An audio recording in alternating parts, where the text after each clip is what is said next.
This is the second meeting of our K-16 practitioner group, and many of us are getting started for our semesters, which is very exciting. That we're getting into some nuts and bolts and just talking about different activities and different challenges we're having each week, coming together as a group to try to hopefully find some solutions together. So I think it would be a good idea if we went around and introduced ourselves. So I'm Suze Burrows. I am the... Oh. You're still recording? Yeah, you're still here. I'm hearing myself. Yeah, somebody has a window open. You probably have the YouTube window open or the event window. That happened to me too.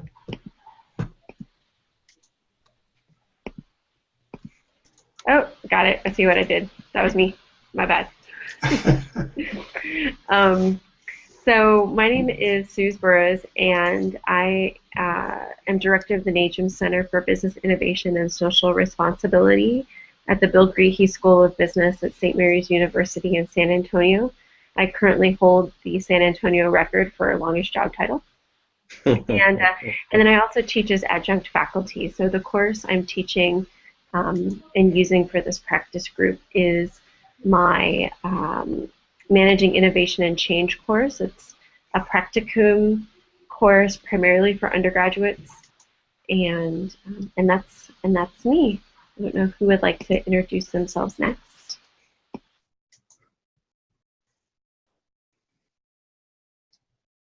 I'll go,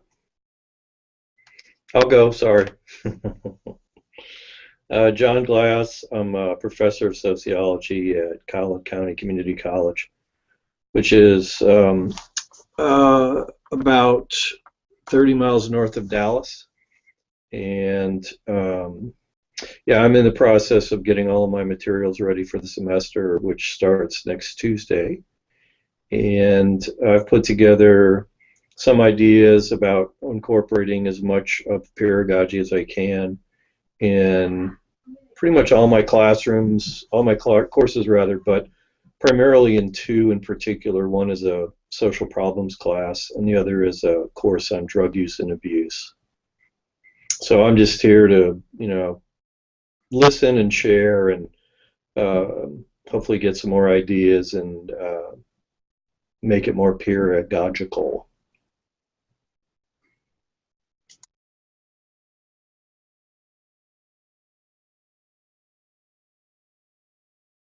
Cool, thank you. Who would like to just kind of briefly introduce themselves and what they're working on next? Why, I can go because I don't have a lower third up yet.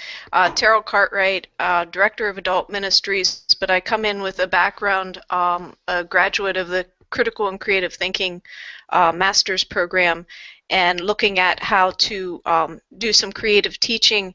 I do write curriculum for kids and adults, and a lot of it is co-facilitation and co-generated curriculum together. So I'm interested in hearing your ideas and how you use them in your situation, and share with you how that translates into my situation.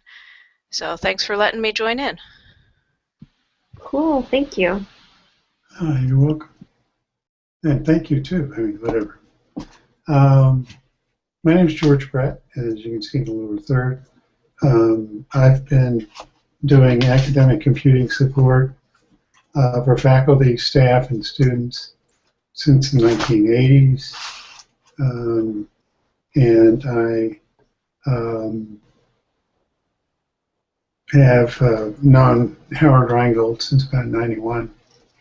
And my interest all along, even when there was no internet, was to help faculty and staff, and then sometimes even students, understand a bit more of the technology.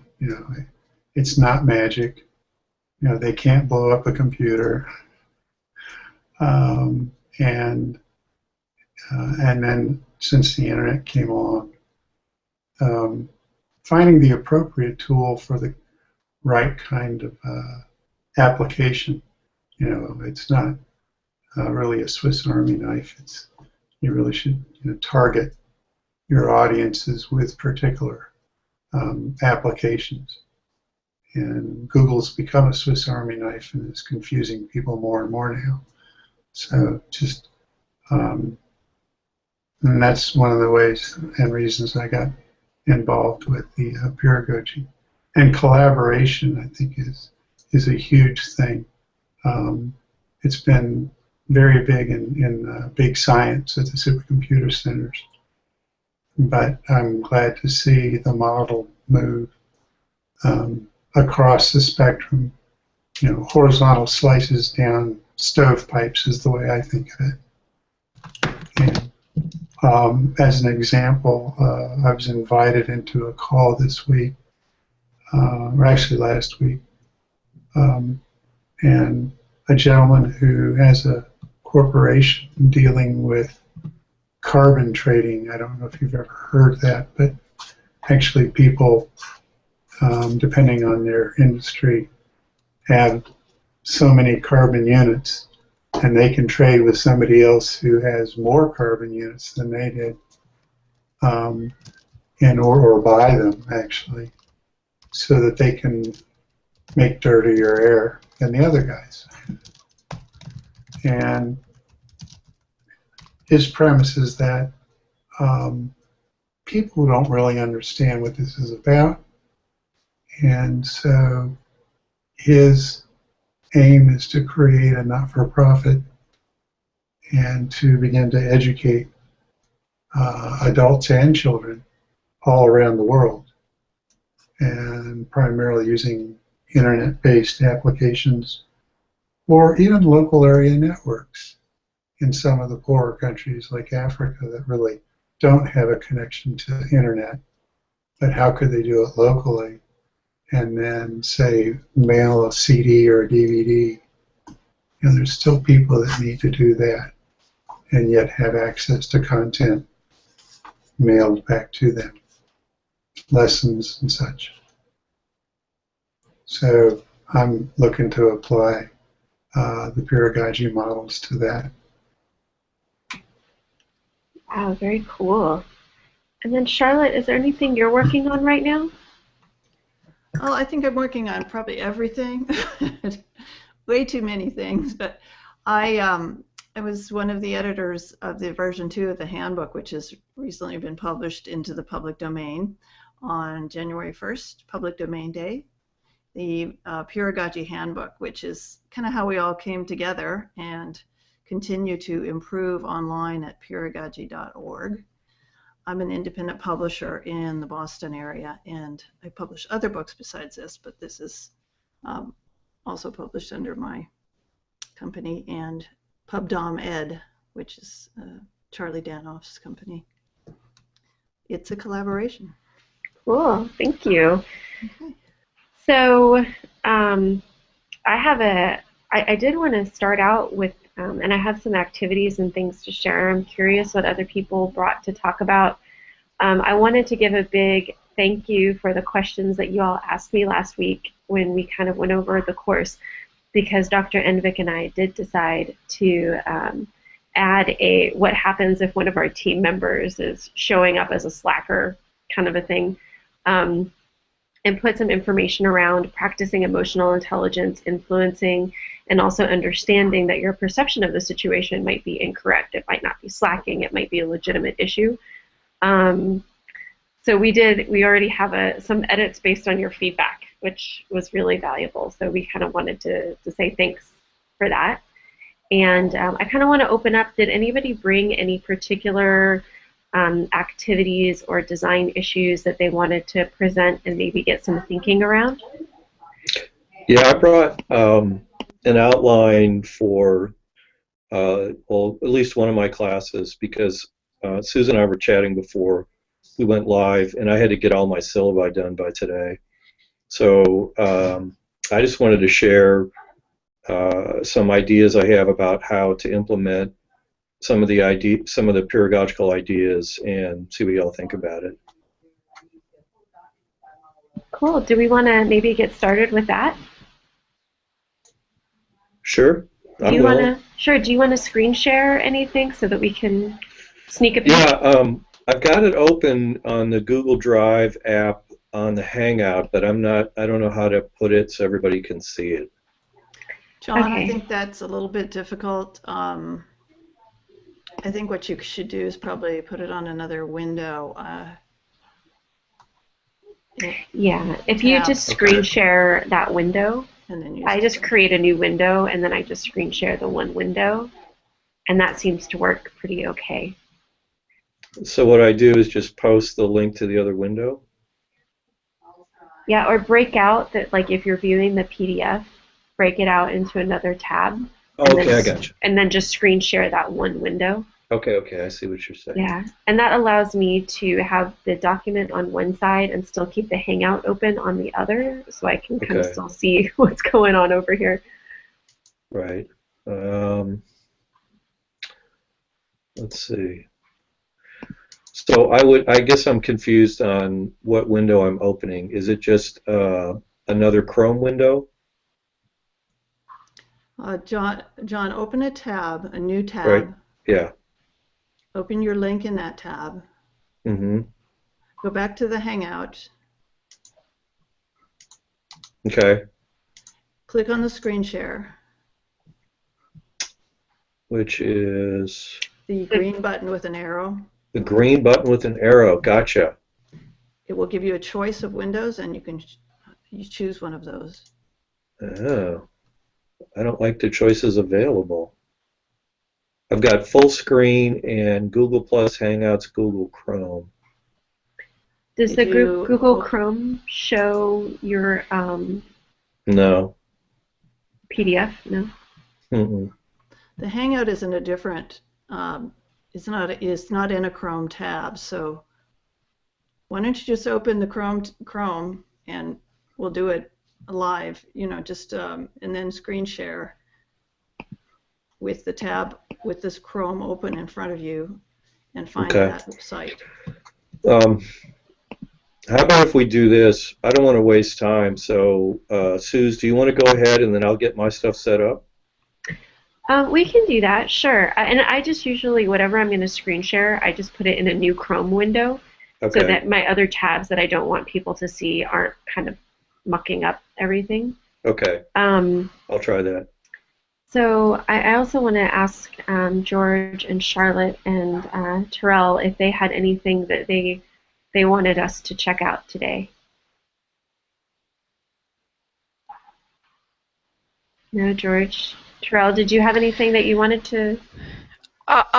Not really. I'm still struggling with. I'm trying to do this one chapter, but I'd certainly, since I wasn't at the first one, like to give other people their time. Okay. Okay, that sounds great. So so I'll go ahead and I'm going to screen share my course website, which the students aren't on there yet. So there's not really anything personal to share yet. And just to review, this is a course on managing innovation and change. And we have one day until class starts. Yay! Last time we went over just a little bit of the course outline, that it is a practicum, that it's a somewhat of a flipped classroom model where you will be doing new content in the classroom for things like design thinking, which is a very much a laboratory day, but that we're trying to do some flipping. And there were some really cool developments that I thought were worth sharing. So we have been developing our journaling template, and this is something that Dr. Envik has used via email when she's taught solo, and she's done it for many, many years, and it's a great technique. And we had to find a way with 2 instructors to kind of make that work. So I wanted to share that with you all and tell me what you thought. So we meet on Thursday, and then Tuesday at midnight each week their journal is due. So hopefully it gives them some digestion time between the course and some teamwork where they can test and validate some of this experience. So the reflective journaling is based on a particular author's methodology. We're giving them instructions, but really the kind of meat and potatoes is that they have an objective recap of what happened that week, and it could be related to a specific topic or the week in general or something going on their team. They need to interpret it. What insight did you gain? What can you connect with other things that you already know, maybe from other classes? What emotions did you experience in that interpretation? Some kind of an evaluation, like, well, what's your opinion about the experience? Was it valuable? Was it useful? Why do you have your opinions and interpretations? Maybe asking them to take a step back. So I'm going to show you how we're capturing the journal in just a minute, George. What we really want them to do is feed this back into their behavior. So we want to ask them to determine the relevance of their experience and ask them how they're going to apply that insight. So what we've done here is we've put in the references, but then also there's kind of a job aid of how to make a copy of a Google Forms template. And I don't want to belabor that, but we've got here a Google site with a file cabinet. And so here I'm going to click the journal template just so I can show you how this works. So this is a Google Docs template where they use the template, so they make their own copy of it, and they can actually edit it. So I want to say use this template. So we've pre-populated a Google form, and what we're asking them to do is rename it. In the sharing settings, they will make sure that it's only shared with myself and with Dr. Envik. So these fields from column C on are the fields that are going to be captured by the Google form, and then I get a notification that the student has actually submitted the form into my email box, and Dr. Envik gets one too. And so we are going to come in and put our comments here rather than replying to an email, which is what she had been doing before. So we hope that operationally that makes it easy for two people to be commenting. To give you an idea of the live form, we put the instructions from the journal page in here to remind them. But one of the neat tricks that you can do in Google Forms is data validation on the field. So I have validated each of these fields for a certain character length. So you can't just write a couple words, right? You actually have to write something a little bit substantial, and it's a required field. So that is one way that we're making sure that the students are reflecting sufficiently, and it's actually weighted so that the describe is the shortest, interpret and evaluate are medium length, but the planning is really the long one. And then the other thing we've done is we've asked them to record a weekly work ethic self-assessment. We're using the Net Promoter Scale just so that it has enough granularity to be meaningful. I find like a 1 to 5 scale just really doesn't do it very well. So we're asking them for the behaviors as well as for things like forum, participation, lexicon contributions to rate themselves each week. We're also going to give them an opportunity if they want to create a third page to this form and add their own personal goals and things that they want to track based on their Strengths Finder or Emotional Intelligence 2.0 assessments we're doing. So they can actually create their own stuff. And I just kind of thought it might be cool to look at, this is the Google Forms interface, so just to give you an idea. This is the data validation down here. And then this is a custom prompt if it errors. So, yeah, so George, can you maybe tell me, I see your hand raised. Turn the microphone back on, that helps a little bit. Yeah. Well, earlier I was wondering what environment you're using. So evidently you're using Google Apps for Education, it sounds like. Yeah, we're using Google Apps for a lot of the stuff. Okay. Just really encouraging students to have an experience of learning in the cloud, which they don't get in a lot of their classes. Right. Okay. As a model, let me suggest, for others to consider, and which is a rather interesting approach. My cat's attacking me, so. And that is the University of Mary Washington in Fredericksburg, Virginia, has become quite adept at using WordPress, and now it's to the point that when a freshman starts, they're given a WordPress blog, and through RSS, they submit papers or class activities to the class, and it's a different approach, but it's in a way the student creates a digital footprint that stays with them in this blog for 4 years, and then they assist the student in either archiving it into a compressed file or else transferring it to some hosting service. So it's an interesting process and worthwhile, so that a student feels that there's more continuity during their undergraduate experience. So that's the one. Go ahead. As I say, I absolutely agree with that. It's something that I hope to get to. This is my second semester on campus, my first one teaching a full course. So we're kind of going a little bit with baby steps, trying things out. And the thing too with the journals that Google Forms is affording us is that these are private. These are kind of between the instructors and each student. However, one of the things that Brooke and I can do is create a data validation column and do a timestamp lookup.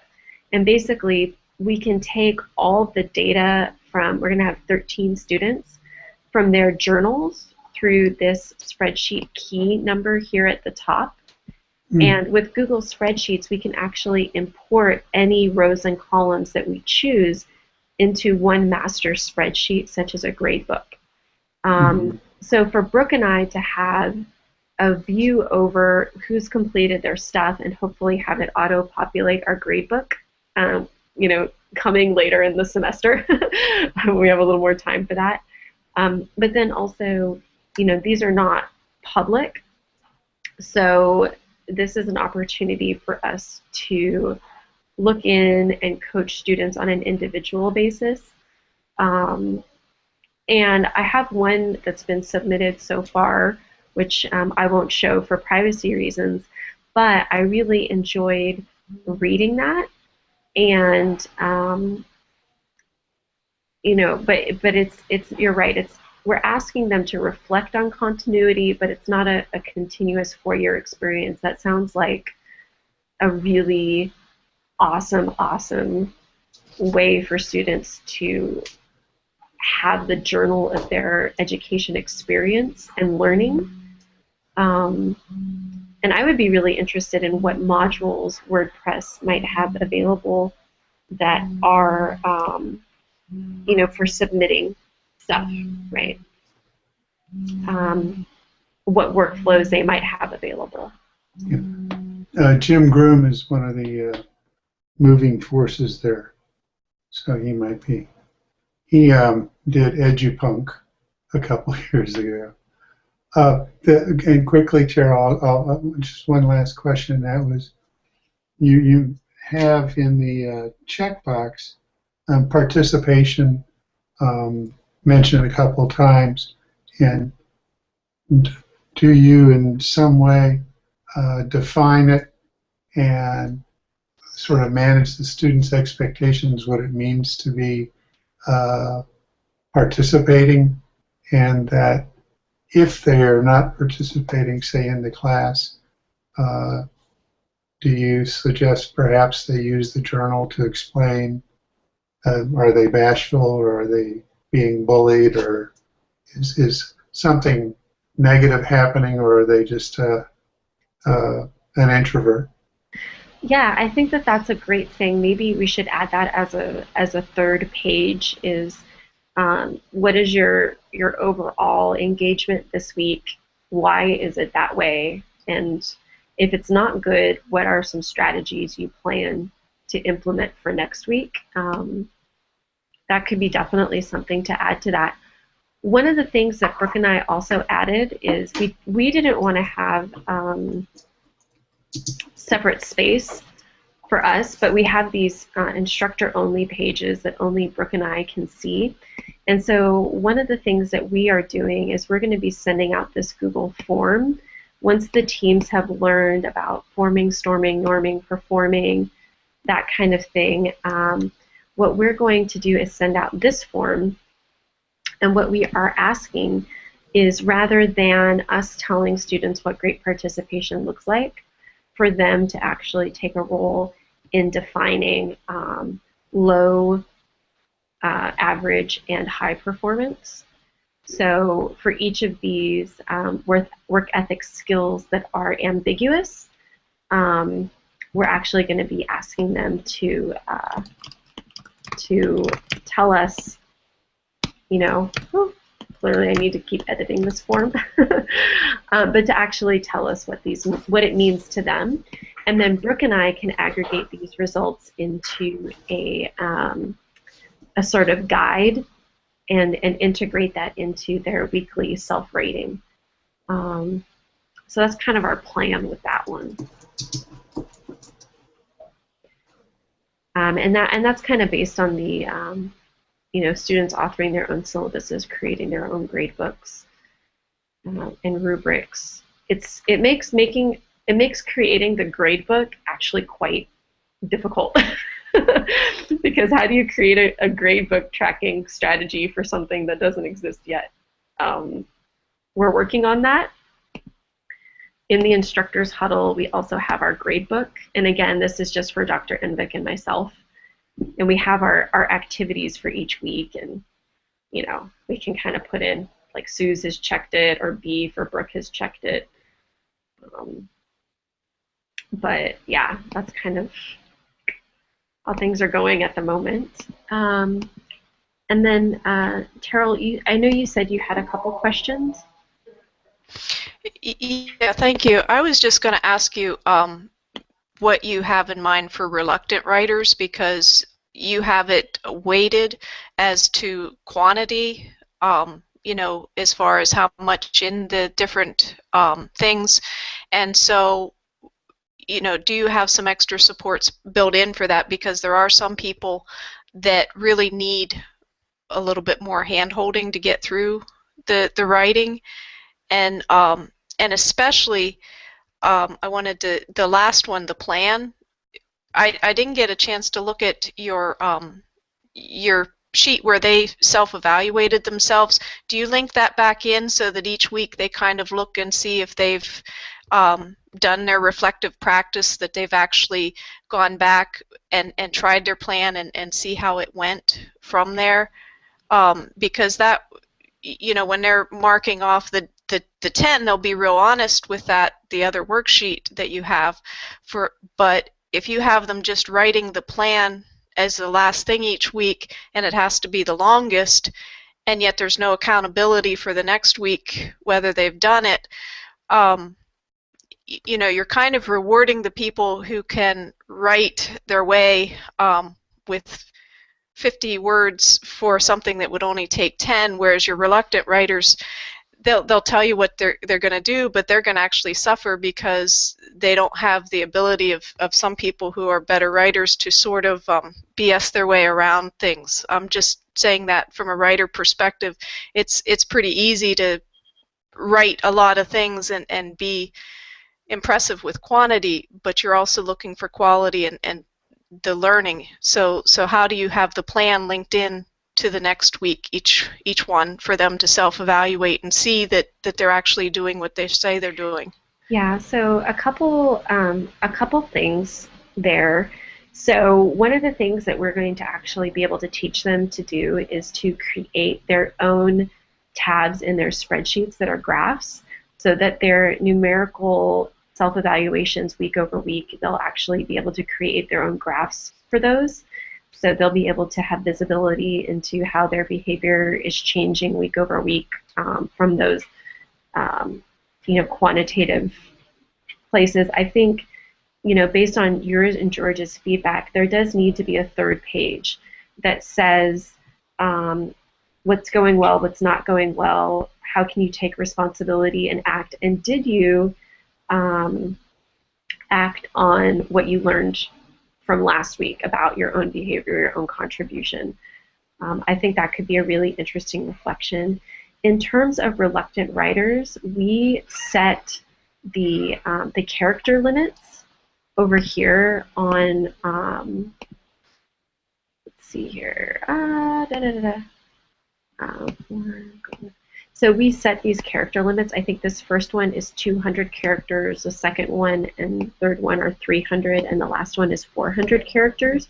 So we've tried to make it sort of like knowing that somebody did not put in a one-word answer, but not requiring people to be extra verbose. We're entrepreneurship and innovation professors, so we're not really as interested in all of those amazing skills I learned at UC Berkeley to pump a 5-page paper into a 20-page paper. I don't want people to write as if German is their first language, which is what I was told my UC Berkeley writing style is like. So we wanted to kind of strike a balance there, and 200, 300, and 400 characters is what we thought. Make it a little bit longer than a tweet, and that could be enough. What I found with the first student, what we're hoping is if you just write something really superficial and short, that it prompts you to maybe think a little bit more deeply about what's going on, without, as you said, rewarding people who just know how to be verbose. Which I hope I'm not being right now, because apparently I went to UC Berkeley. I'm very good at being verbose. Well, thanks.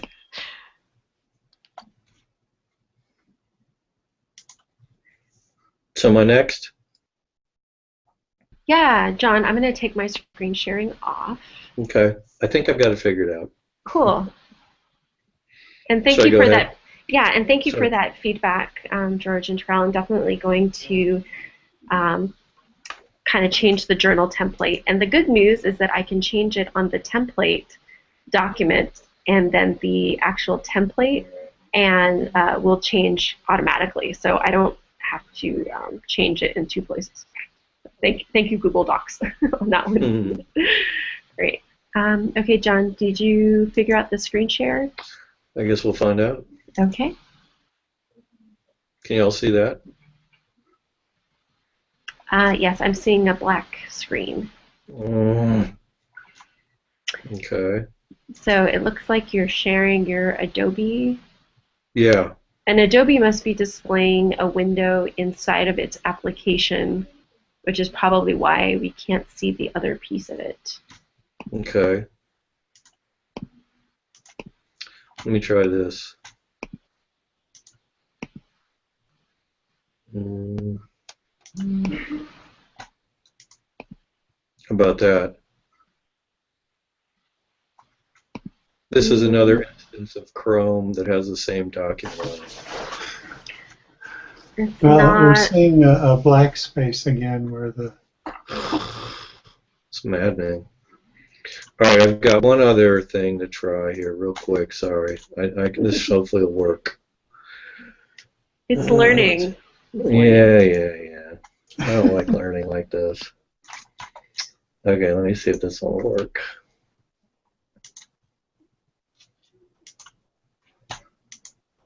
How about that?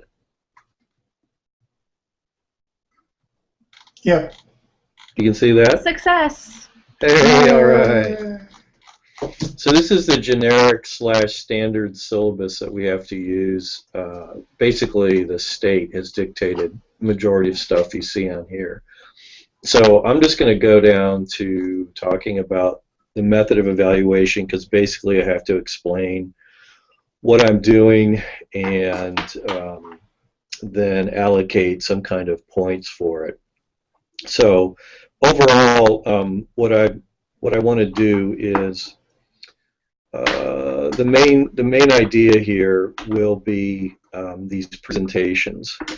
And so this is a substance abuse class. So what I want students to do is I'm going to randomly assign them to, I think I have about 15, maybe 20 students right now in that class. So either 4 or 5 groups. I'm going to have it about five students per group.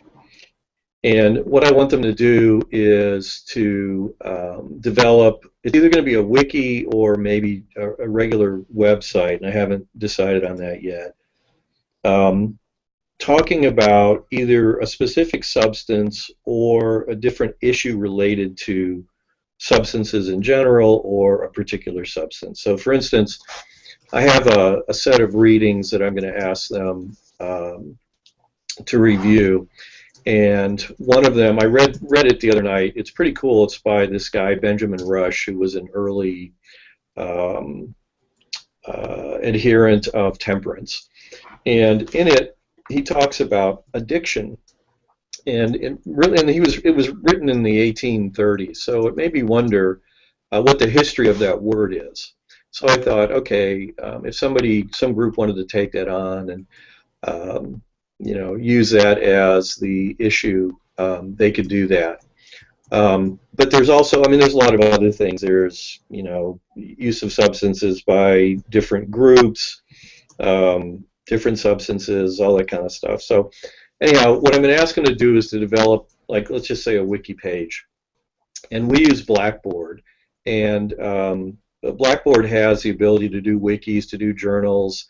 You can incorporate YouTube. It's got a lot of different features for it. And the other thing that I get real paranoid about is, and I'm not sure if this applies to private universities or not, but we fall under something called FERPA, which is like basically federal guidelines that say you cannot share confidential information about students. And it's basically what that means is I can't share information about their grades or those kinds of things. But the more private I can keep it, the more comfortable I am.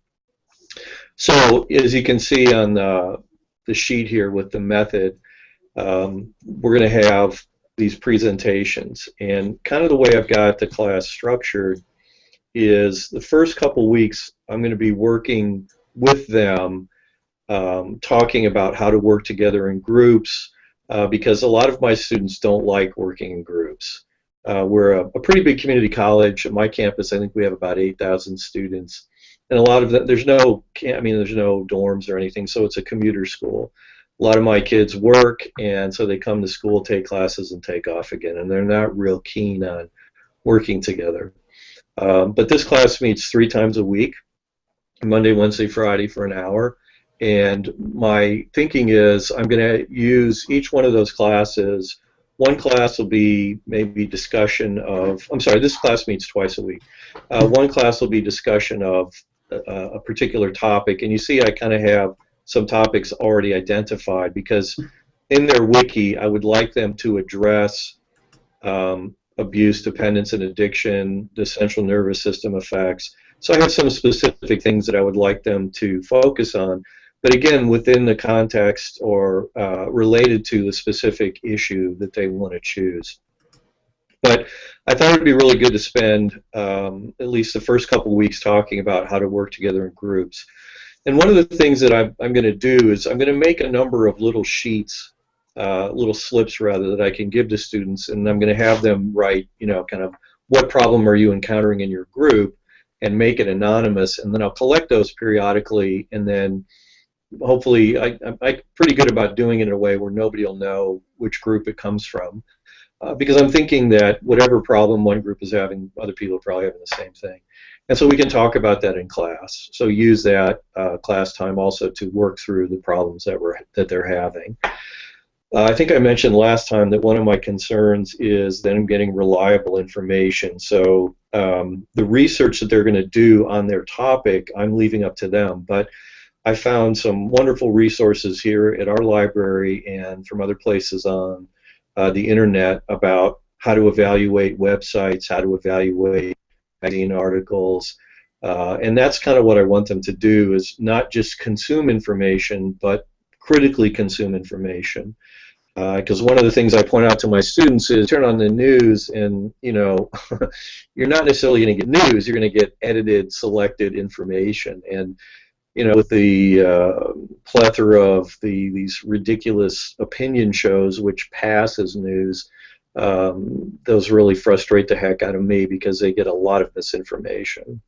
You probably heard that, what was it, a couple of weeks ago, last week, Rush Limbaugh was complaining about how the term polar vortex was something that the media created. Well, no, that's not true. It's been around for over 25 years. So I'm trying to get them to pay attention to that kind of stuff. So as you can see on the schedule, what I'm looking for is, and so let me go back. So in the class, we're going to do work in class. So I'm going to give them time to work together in their groups. And then I'm also going to ask them probably each week to submit to me either online, I haven't decided this yet, online or on paper, what have you done this week, which is working towards the presentation. And something I neglected to mention, I'm going to ask them to develop a group learning plan together in their group, and then from there to figure out, you know, to delegate different tasks, responsibilities, so they each have kind of their own little personal learning plan. And so periodically, what I'll do, sorry, let me go back up here, is say, you know, these PLP assignments, what have you done this week to further the group learning plan, specifically what have you done? And then after each of the presentations, I'm going to have them do a little peer evaluation form, which is, hopefully this will work, another screen share here. There we go, group member evaluation form. And some of these we have, again, one of the benefits of being a state-funded college is Texas Coordinating, Higher Education Coordinating Board has determined that we are supposed to meet certain outcomes. One of them is helping students learn how to work together in groups. Ironically, as in the field of sociology, we don't have that as one of our outcomes. But I'm going to go ahead and use this rubric that was developed for that, for them to be able to kind of assess the extent to which each of their group members has contributed to this or how well they've done this. And so I'm going to ask them to submit one of these after or right before they do their presentations or right after. I haven't really decided on when I'm going to do that. But at least that will provide them an opportunity to give some feedback, more structured feedback. Let me go back here. I'm almost done. I'm sorry for going on so long, but and then that's how I'm doing the getting feedback about the groups as well. And then in these in-class assignments, what I'm thinking is, because I want them to read some of the discussion material, that's kind of the textbook. The work that they do on their own to develop their wiki page is going to be, again, hopefully informed by the education that I'll be providing them, and hopefully they'll be providing on their own as to how to collect good information or where to go for that. So I'm planning on having some discussions. I do other things, like I'll ask them to, we'll do like a debate on marijuana legalization. Needless to say, there's oftentimes great material that's in the news about substances. There's a fantastic movie called The House I Live In, which talks about the war on drugs. And basically, it's not really war on drugs; it's a war on poor people. There's also another great documentary that was developed in the UK by the former, it's kind of like their drug czar, a guy named David Nutt. And he got in trouble because, and he was asked to resign from his post because he was quoted several times about the harmfulness of different substances. He said that he thought alcohol was far more harmful than heroin. He said that if alcohol were discovered today, it would be a highly regulated substance. It would probably be a scheduled substance, which is what the federal government does to regulate the access to different substances. And then he said, somebody said, well, if you had a bowl of peanuts or a bowl of ecstasy tabs in front of you, which one would you pick? And he said the ecstasy tabs because somebody might be allergic to peanuts. So, you know, he put together this documentary with other researchers in the UK, and they count down the 20 most dangerous drugs in the UK. And it's great because it's all based on research, and it really kind of challenges the whole notion that we have in the U.S. about the Controlled Substances Act and the scheduling of different substances, as well as the way that they schedule substances in the UK. So what I try to do in those in-class assignments is to present them with seemingly controversial information, but all the information I present is based on research.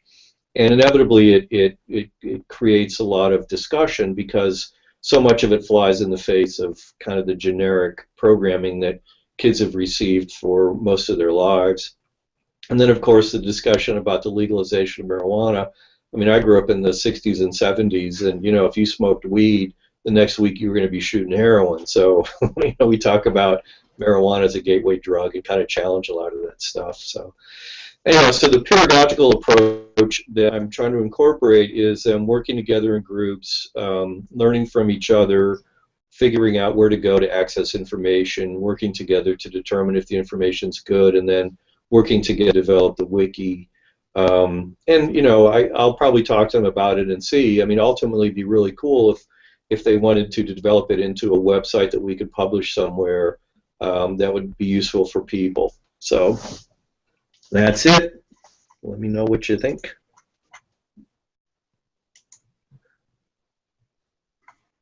I mean, I would love to see a copy of your team evaluations, personally. Oh, the one I just posted? Yeah, if it's something Okay. that you can share, because I'm just interested in Sure. what criteria you're using. Yeah. Because we're having the students create their own peer 360s.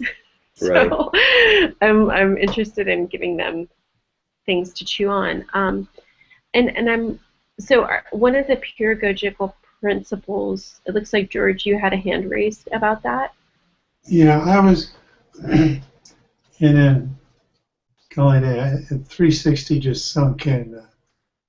My boss, when I was working, did that about 5 years ago, and I'm got mixed emotions on the process. But anyway, the thing, what I was asking for you, John and Terrell, would be to sort of review some of the introductory information in the handbook, and just sort of have a look at it and see what parallels you find in the handbook or what's helpful in the handbook. So rather than just having a case study, the notion would be sort of practical application or the lack thereof.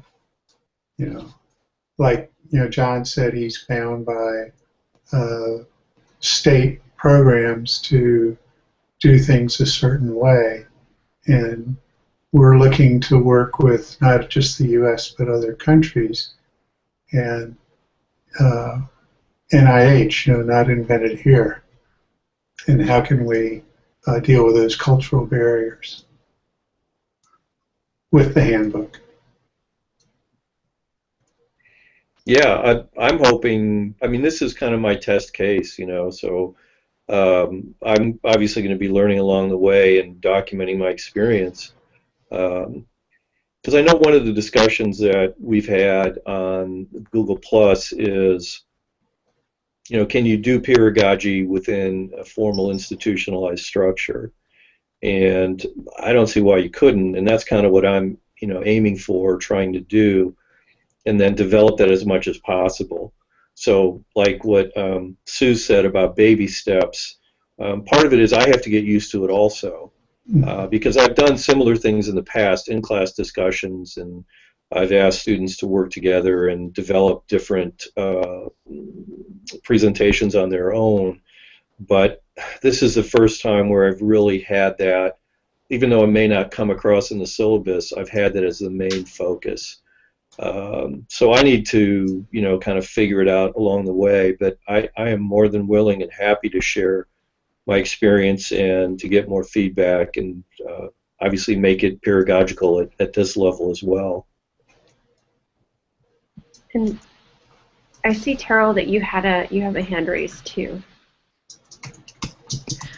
Well, I guess I wanted to start by asking John what part of pedagogy you're drawn to, because if you need some practical application, some connections there, we could offer some, but it's what you're comfortable with, what baby steps you would want to see. Like, what are you looking for in this hangout? What do you want what kind of help do you want? Mainly just, feedback. To me, the pedagogical part of what I'm trying to do for the class is the actual inviting them or whatever, making them, if you will, work together.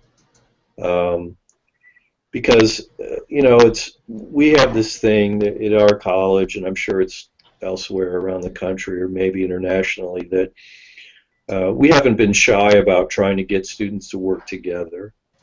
Because there's the whole idea of learning from each other, which to me is pedagogical, I think. So like I said, the only thing that I'm doing is I'm trying to move away. There's that whole sage on the stage or guide on the side, and I'm moving away from being anywhere close to being a sage on the stage. Historically, what I've done is, even though I've asked them to work together and do assignments together, I've still been the main driver of the course. And so in this case, I still have to do something in a sense, because I'm required by the state to teach them. Like, we have specific learning outcomes that we have to, demonstrate, or we have to have some ability to document that we've done that. And so that's why I've selected certain areas for them to learn about, which would be the central nervous system effects of different drugs, all that kind of stuff. But within that framework, tried to give them as much freedom to work together to learn things that might be of interest to them on their own, in selecting the topic which they'll use to flesh out those different state required outcomes. So anyhow. Well, I hear you saying that you're worried about them working together, and you said that you were going to collect slips of paper and go from there, whatever problems they have. Is that possibly a way that you can, when you collect the slips of paper and find out what the problems are, is there a possible way that you can bring it to them to, solve the problems, to give what works best for them, so that you start to have them take care of their problems without directly, like, how are you addressing that? Yeah, no, I didn't explain that very well. So what I'll do is collect the papers, and then either at the end of that class or at the beginning of the next class, I'll sit down and I'll say, okay, here's what some people have identified as being problems. And then we'll use that as a basis for discussion. So somebody might say, I'll say the problem is, like what Suze was talking about, Slacker, and you're probably familiar with the free rider dynamic. So, okay, and inevitably every group project I've done here at the college, there's been, like anywhere else, out of 6 people, there's usually 1 or 2 that do the majority of the work. And that's, you know, what we're trying to get away from, or at least I want them to contend with that. So somebody might say on their slip of paper, you know, what do you do when you have only, you know, 3 out of the 5 people doing the work? And I'll throw it back to them and say, okay, well, what do you do?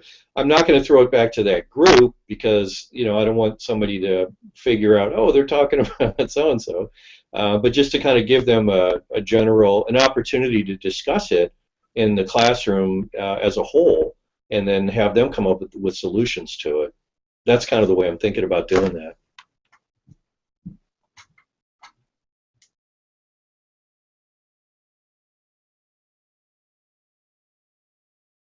Well, I know we're kind of out of time, set for an hour. I feel like we got through a lot, and I really enjoyed, John, that we had some similar needs around group work and just seeing a couple different approaches to that in terms of how to collect the data. And you know, it's very interesting to see your more, and probably given the professions and certifications and kinds of degrees you're working with, you might have more scrutiny and requirements around learning outcomes than I do. But just to seeing how that's affecting your design was really meaningful for me. So I want to thank everyone. Yes, me too. And I think we've stopped recording. Is that right, Charlotte? It still says live. Yeah, I could stop it if you are ready to stop. Yeah, I think that would be great. Okay. Thanks for letting me sit in. Appreciate it.